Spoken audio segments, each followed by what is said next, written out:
అని వాన తీరని కష్టం అండి. ఎందుకంటే మన ఏపీలో ఈ వర్షం దాటికి మామిడి పిందెలు, నిమ్మకాయలు, వరి, అరటి, మినుములు, మొక్కజొన్న ఇతర పంటలకు చాలా నష్టం జరిగింది. అల్లూరు జిల్లా చింతపల్లిలో అయితే వడగండ్ల వాన పడింది. మరో 3 రోజులు వర్షాలు పడతాయనేది కూడా తెలిసింది.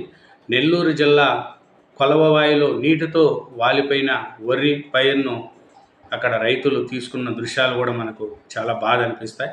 ఈ అకాల వర్షాలు ఇంకా 3 రోజులు ఉంటాయనేది కూడా మనకు తెలుస్తుంది.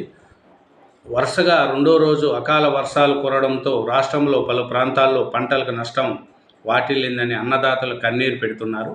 గురువారం కోస్తా, రాయలసీమలో పలు చోట్ల పిడుగులతో తేలికపాటి నుంచి ఒక మోస్తారు వర్షాలు, 1-2 చోట్ల భారీ వర్షాలు కురుస్తాయనేది కూడా తెలుస్తుంది.